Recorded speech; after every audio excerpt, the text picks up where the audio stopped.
Auzu billahi minash shaitanir rajim. Bismillahir Rahmanir Rahim. Supplication for relief from sorrow and distress. We all go through sorrow and distress, and that time we are very restless and we want to know what we should recite. First of all, La ilaha illallah. There is no true deity except Allah. And this is in Silsila al-Sahiyya. How many times you have to recite? 100 times is good, but how much you can do it? But masnoon is 100 times. What we have to recite? La ilaha illallah. La hawla wa la quwwata illa billah. And this in Mustarag lil Hakim, La hawla wa la quwwata illa billah. There is no power or might except with Allah. And there is one more in Surah to Yusuf, number 86, when Yaqub al-Islam, he was going through sorrow and grief, he recited this dua: Innama ashku bathi wa huzni ilallah. I only complain of my suffering, my grief to Allah. Very beautiful dua. He is not doing any complaint to anyone. When something happens, grief or sorrow, we start calling people and complaining, and that leads to backbiting. But even though he was going through so much pain and grief, and he's saying innama ashku bathi wa huzni, and huzn is such a grief that it will lead to so much problem, because of that grief he lost his eyesight. Just imagine that, how much grief it has. So he's saying innama ashku bathi wa huzni ilallah. I only complain of my suffering and my grief, and that grief is huzn to Allah subhanahu wa ta'ala. And another narration, this is from Suratul Anbiya, ayah number 87. We know, Yunus al-Islam, when he was in the belly of the fish, he has such a hard time. He was going through a grief and sorrow. There were three darknesses of the sorrow, darknesses of the night, and darknesses of the belly of the fish. So he recited this: La ilaha illa anta subhanaka inni kuntu minaz zalimin. There is no true deity except you. Exalted are you indeed. I have been of the wrongdoers. So he's telling himself, I am the wrongdoers. La ilaha illallah, there is no true deity. La ilaha illa anta subhanaka. You are exalted. Who is exalted? Allah subhanahu wa ta'ala. Inni kuntu minaz zalimin. I am the one who is the wrongdoers. Why he's saying he's the wrongdoer? Because in the hastiness he left the place because people were not believing it, and he left. And after that, series of things happened, and he was going in the boat, and they took out his name again and again. Third time they were adamant, and they sent in the water. The fish swallowed it, and just imagine, even though fish swallowed it, there will be so many chemicals in the belly of the fish, but he survived it. And it was mentioned in other narration, if he might have not said this, he won't be removed from the belly of the fish. So this is from the authentic narration. Once you are in the sorrow and grief, you can recite this dua how many times you want, you can recite. But there is no way you are collectively doing it. You don't get any source. People, they collectively, they make nice food, they invite people. It's good, you make food.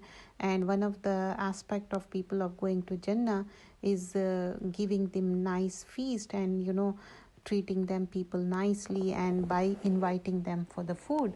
And giving food or inviting to the people is good, but this is not the masnoon way.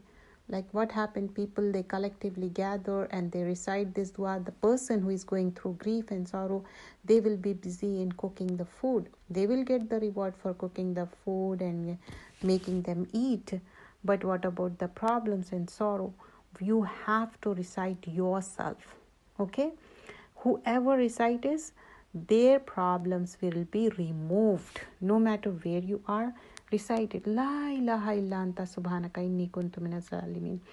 And this is one more narration. Allahu Rabbi la ushriku bihi shay'a. Allah, Allah is my Lord. I do not associate anything with him. This is in Sunan Abu Dawud. Prophet sallallahu alaihi wasallam, whenever he is in grief and sorrow, he used to praise Allah subhanahu wa ta'ala. And also it is mentioned he used to recite 2 rakah. So whatever time it may be for Nawafil, there is no such restriction.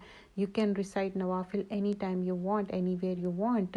Just make wudu and do 2 Nawafil. When you are in very sorrow and grief, recite 2 rakah Nafil.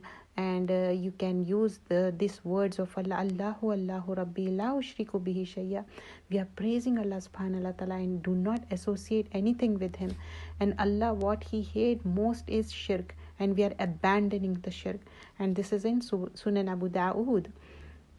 And this is very beautiful dua. And this dua, the coming up dua, will make the things very easy. Listen it carefully. I'm going to repeat it again. Allahumma la sahla illa ma ja'altahu sahlan wa anta taj'alul hazna sahlan iza shi'ta. Oh Allah, there is no ease except what you make easy, and you alone can turn a difficulty into an ease when you please. This is in Sahih Ibn Hibban. This dua you can make always. Sometimes you are stuck somewhere, you don't know what decision you should take. Sometimes at the work you are not able to resolve the problem, or sometimes in the family you don't know what decision you should take.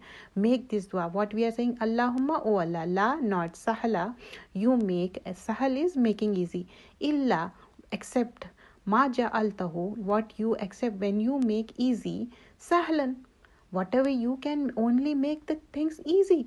Wanta taj'alu hazna sahlan iza shita. You make easy, you alone can turn a difficulty, hazna, a difficulty, into an ease when you please, iza shita. So whenever you are in difficulty, you are in problem, recite this dua. These duas are very beautiful. And there is one more dua. This is also very important. When you are going through very sorrow, grief, you have lot of stress and you don't know what to do, this dua is very beautiful. If you don't remember, you can look into the book. It's there, Fayyaka Nasta'in. You can look into the book and recite this dua. It is in the grief and sorrow, that topic. You can look for this dua. La ilaha illallahul azimul halim. La ilaha illallahu rabbul arshil azim. La ilaha illallahu rabbus samawati wa rabbul ardi wa rabbul arshil kareem. So la ilaha illallah, many times we are saying, like 3 times we are saying, there is no true deity except Allah, the most grand, the ever forbearing. There is no true deity except Allah, Lord of the magnificent throne. There is no true deity except Allah, Lord of the heavens, Lord of the earth, and Lord of the noble throne. This is in Sahih al-Bukhari. I'm going to repeat it again. La ilaha illallahul azimul halim. La ilaha illallahu rabbul arshil azim. La ilaha illallahu rabbus samawati wa rabbul ardi wa rabbul arshil kareem. So we are saying la ilaha illallah 3 times, and first time we are saying azimul halim, and second time we are saying la ilaha illallah rabbul arshil azim. He is the arsh of the azim. And la ilaha illallah rabbus samawati wa rabbul ard, Rabb of the samawat and the earth.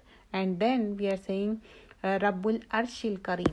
And let's review quickly. And we did Allahumma la sahla illa ma ja'altahu sahlan wa anta taj'alul hazna sahlan iza shita. Very beautiful dua. Whenever you are struck somewhere, whenever you have problem, you recite this. And Allahu Allahu Rabbi la ushriku bihi shay'a. You can recite anytime, anywhere.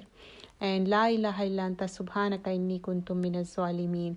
And also what Yaqub al-Islam recited, Innama ashku bathi wa huzni ilallah. La hawli wa la quwwata illa billah. La ilaha illallah. Jazakallah khairan kaseera. Subhanakallahumma bihamdika. Nashhadu an la ilaha illa anta.